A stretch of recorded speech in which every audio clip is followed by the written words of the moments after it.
Our next speaker is Yossi Shavit, professor of sociology at Tel-Aviv University and a member of the Taub Center. Yossi will be discussing whether the social protest generation has reasons to protest. To complain. To complain. Yossi.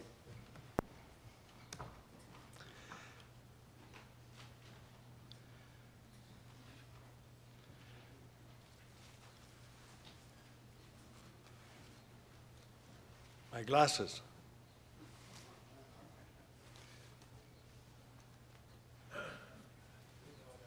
What did I do with my glasses? Here we are.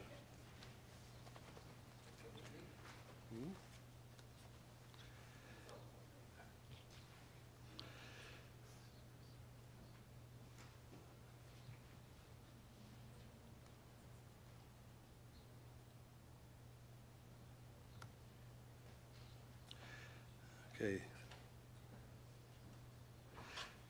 This is a joint project with Michael Shalev, who is sitting here. We are both members of the old hippie generation.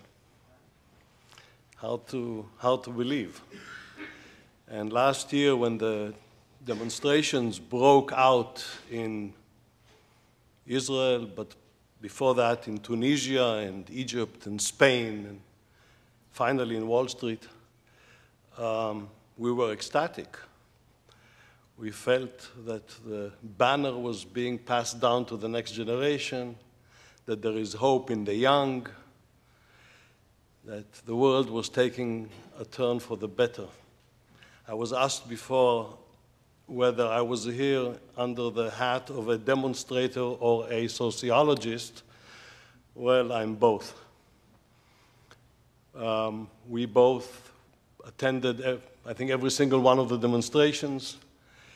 We took time to write policy papers, trying to formulate the sentiment that we felt in the squares and in the streets into policy statements, some of them in Taub.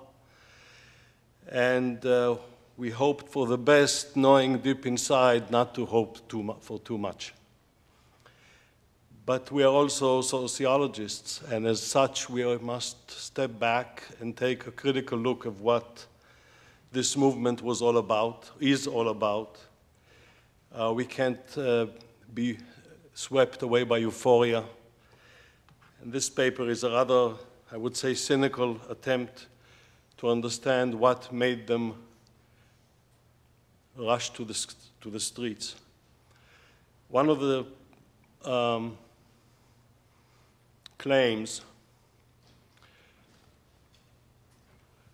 was that the demonstrations were motivated by a sense of deprivation felt by the middle class, the new middle class. That these beautiful middle classers that you see on the screen, Ashkenazi, educated, urban middle classes, were expressing a frustration with shrinking opportunity structures. That the protest movement was an expression of this frustration, much like the 60s was an expression of the baby boomers' frustration with the limited opportunities of those days. So our paper, this presentation is part of a paper in process, tries to put to a test this hypothesis that, I'm skipping ahead, I'm sure you've seen these pictures, huge demonstrations demanding affordable housing, a reinstatement of government-controlled prices, a revival of the welfare state, all of which you know, but I couldn't resist quoting Mayor Bloomberg, who said that they, in reference to the New York demonstrations, that they are not sure what they want, but they want it now. Anyway, skipping ahead. So this paper is about the motivation. And we are here to test one specific hypothesis. And that is that the protest movement caught on because many of the young adults in Israel are frustrated by a shrinking opportunity structure against rising expectations brought about by the massive expansion of higher education in Israel. Israeli society has witnessed an unprecedented growth of its higher educational system. Just to give you an idea, and I will show you the numbers in a minute, in the 90s, about 20% of relevant cohorts attended higher education of some sort or another. By now, the rate is up to 40, nearing 50%. And these new degree holders, these new graduates, are expecting, presumably, things to be as good for them as they were for the preceding generation of graduates. That's what we refer to when we say rising expectations.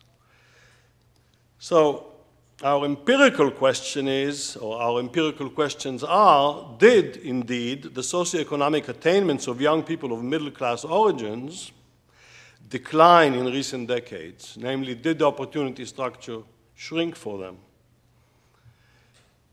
And did their attainments, educational, economic, and otherwise, decline relative to other members of the cohorts, especially those at the very top? In other words, is there a sense of disappointment when one in the middle class compares oneself to those immediately above them in the class structure? Now, I don't want to get into the technical aspects of this study. I don't want to talk too much about data and too much about research design, and I will not talk too much about variable definitions. I'll tell you just this. We are comparing two groups of individuals. Those who were 25 to 34 years old in 2008, that's as close as we could get to the year of the protests. And we are comparing this age group to people in the similar ages in 1995, namely 13 years before, trying to see if there was indeed a decline in the opportunity structure in the intervening period.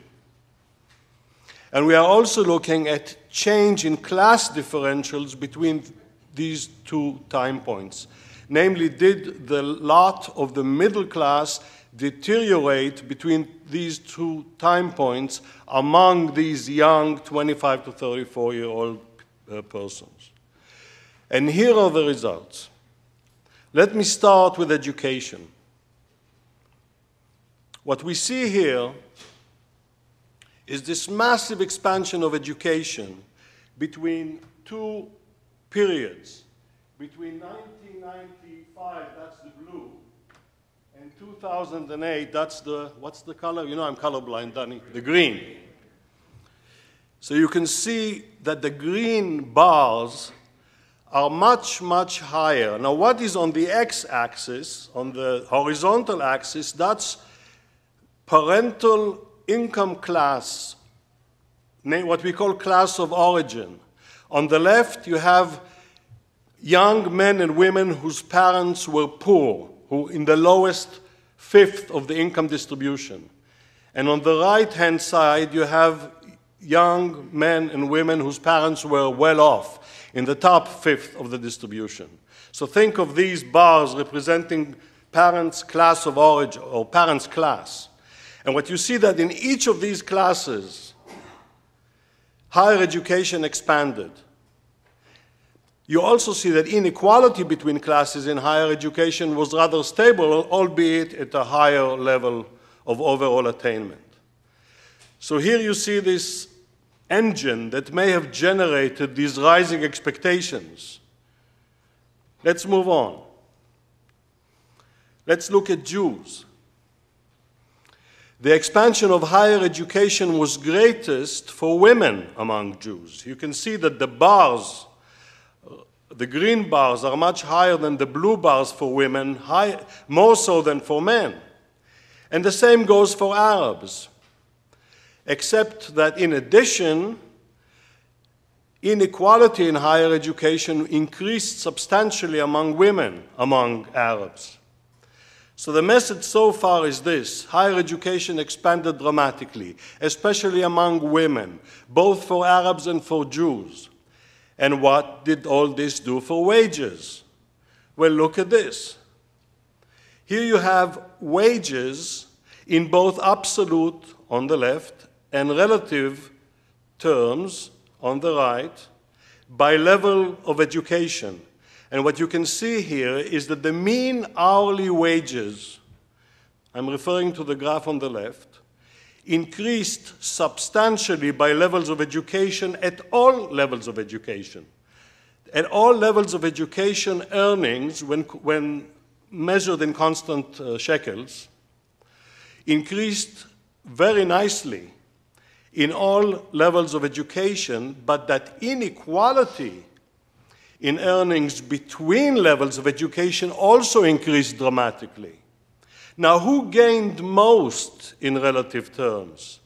Those with MA, you cannot see this because you're sitting too far, but those with what we call graduate or postgraduate degrees, namely MA and PhD holders, gained most. Those with just BAs remained about where they were to begin with, and those with lower levels of education lost quite a bit in the competition for wages. So inequality, wage inequality by educational levels increased. The middle class, so-called, which one would typically associate with a BA, remained relatively stable. So when they looked up at the graduates, they got fear of what? Well, yeah. What about wage inequality by parents' income class? Again, you can see how inequality fanned out between these two time points. The sons and daughters of the rich gained, whereas the sons and daughters of the poor lost. So inequality increased terribly. Again, I'm repeating things that were said before. We are uncoordinated. I just hope I don't contradict you, Eyal. But what will I do if I do? Okay. I'm going to skip the breakdown by nationality here and by gender, and let's look at household income. So far I was talking about wages. Let's talk about household income. Household income by husband's income class of origin, namely by the income class of the husband's parents. And we see again that income rose except for the very lowest quintile, or the lowest class, and increases were very strongly regressive, namely the rich got richer faster. You can see these two arrows representing the slopes of increase. You can see that the green rises much faster than the blue. And the same goes for inequality. Again, same message. In relative terms, income increased in the top three income classes and declined in the bottom class. Look at Jews. Household income increased in all income classes of origin.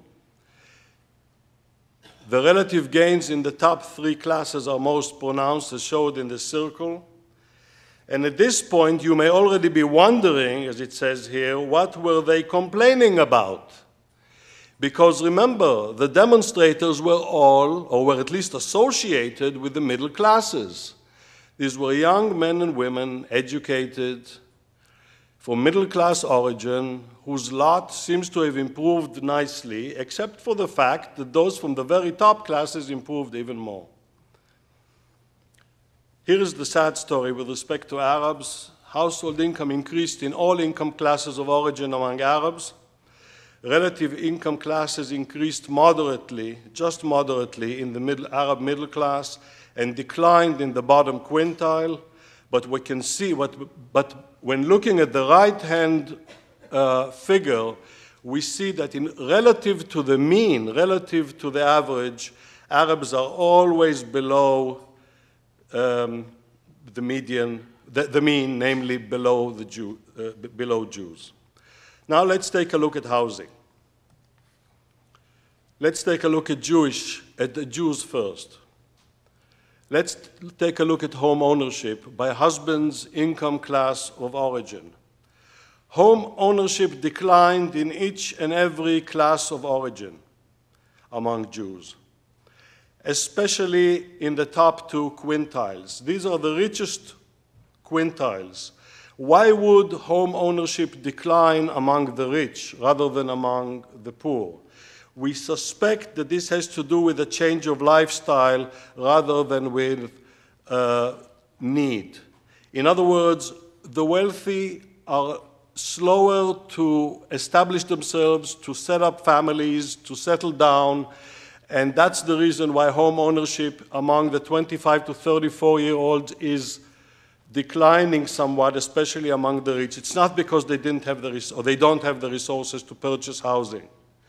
And indeed, when you look at housing density by class of origin, you see a decline, namely the average number of people per room is going down, which is a good thing. And it is going down in all strata, especially in the middle classes. So things are improving on the housing front as well for the middle classes. They improved educationally, they improved economically, they improved as far as housing density is concerned. The same goes for Arabs. Housing density declined in all classes among the Arabs, especially among the middle class. And what about standard of living overall? We measure standard of living by possession of durable goods of various kinds, whether you own a car, whether you own a computer, things like that. And there is one slide that I want to show you in this respect. The standard of living of married couples by husband's income class of origin. And the bottom line here is this: standard of living increased in the middle classes, was stable in the upper class, and declined in the lower classes. So again, we see that the middle classes did improve their lot considerably, and more so than all the other classes involved. So what are the conclusions? Let me summarize what I've shown you so far first.